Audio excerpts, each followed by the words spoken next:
Kayo, Ano? nung bata ba kayo, alam niyo na kagad, mag-artista? Like, Yeah, na-figure ako out niyo na ba yes. kaagad? As Ako, in, no. super gusto. Kaya nga sinabi ko na na sobrang swerte nyo to be doing what you love to do at a very early age. Kasi ako, I didn't have that privilege when I was so young, but I really wanted to. Kasi I was all the way from Zamboanga City and it was really hard. Kahit anong kulit ko kay mama na, ma, I wanna do this, I wanna do that, gusto ko mag-artista, gusto ko mag-model, ganito, ganyan. But hindi talaga siya nangyayari kasi first off, hindi naman well-off yung family ko. So hindi sa kanila cheap or like, hindi sa kanila cheap na lumipad dito, mag-book ng hotel for a long time or like a condo, buy a condo. Walang ganun eh. Kasi parang work yung stepdad ko, yun, siya yung taga-provide and my mom is a housewife. So parang, grabe, parang naiisip ko rin sa sarili ko, parang what if I started at an early age din? Kasi I started, nasa 20s na ako eh. So parang what if, ano kaya nangyari sa akin? Ang dami ko na sigurong natutunan, na experience. Ito mga first time natin nararanasan at this age. We could have experienced at a much younger age. Oo. Tapos ngayon, parang there's this na rin, may difference na rin na parang, oh my gosh, 20 plus na ako. So like, may parang medyo late na siya, gano'n. So may sobrang onti na lang talaga ng timeline kasi in a few years, 30 ka na, in ganito, ganyan. So parang ganun lang. Pero yeah, to answer the question, yes, ever since I was young, I knew that I wanted to do this. How about you? Ikaw? Kailan mo nalaman na ito pala yung dream mo, I guess? Well, ako naman kasi ever since I was young, I've always loved to perform. Like, I've always, maaga ako, super bata pa ako nung nag-singing lessons ako, ganyan. Pero, like Cheska, I just didn't really think that it was in the cards for me. Kasi, hindi lang. Super academic lang talaga nung pamilya ko. And kapag, when we talk about the future, hindi siya na-discuss na possible career path.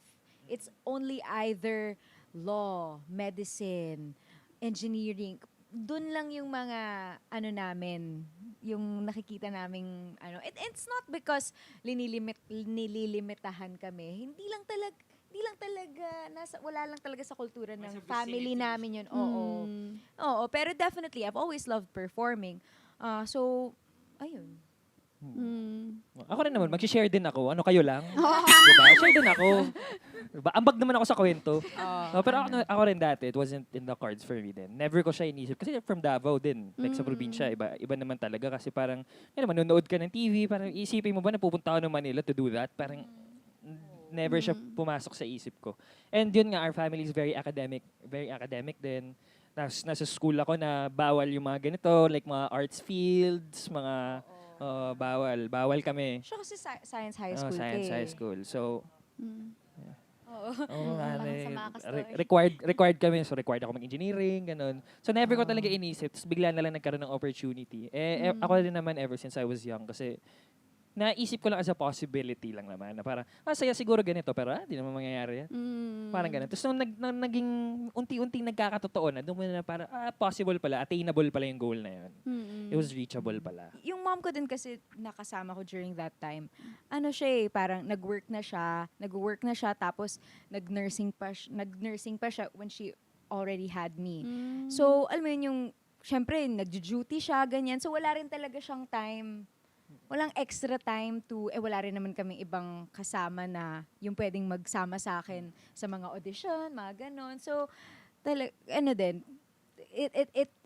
part na rin talaga, privilege din talaga na makapag-start ka ng early. Tsaka full support din yung family niyo. Oo, yun nga Tama kaya ba? Full support naman. Props talaga sa mom ko kasi ever since bata ako, siya talaga yung sumasama sa commercials, sa auditions, kahit parang feeling ko nga sa kanya yung more on nafe-feel yung pagod kaysa sa akin. Kasi bata pa ako, nung dami-dami ko pang energy. So thank you, mommy. Tissue. Kasi until now, sinasamahan pa rin ako ni mommy kahit nagsasabi siya sa akin na napapagod na siya. Pero gusto niya kasi akong bantayan lagi. Ikaw, Tols. Ayan, same naman sa sobrang supportive ng parents ko. And hanga din ako sa kanila since meron akong kuya na special child. And ang galing na na-manage nilang mabigay yung pangangailangan namin parehas. And ako, nag-work pa ako. And ako rin naman, I do my part na yun, mag-spend din ng time with my kuya, with my family. So, ever since, sobrang, andyan talaga sila palagi para i-guide ako, para i-explain sa akin since bata pa ako. Yun talaga, bumilib ako sa kanila. Sobrang galing nila mag-explain. Kasi at a young age, nagulat ako na kaya ko nang intindihin yung mga bagay na sinasabi ni Derek. Kaya ko nang i-project yung mga emotions na kailangan sa eksena. Ayun. Oh, like with the family talaga. Well, sa inyo sila talaga yung kasama niyo. Pero was there a time na parang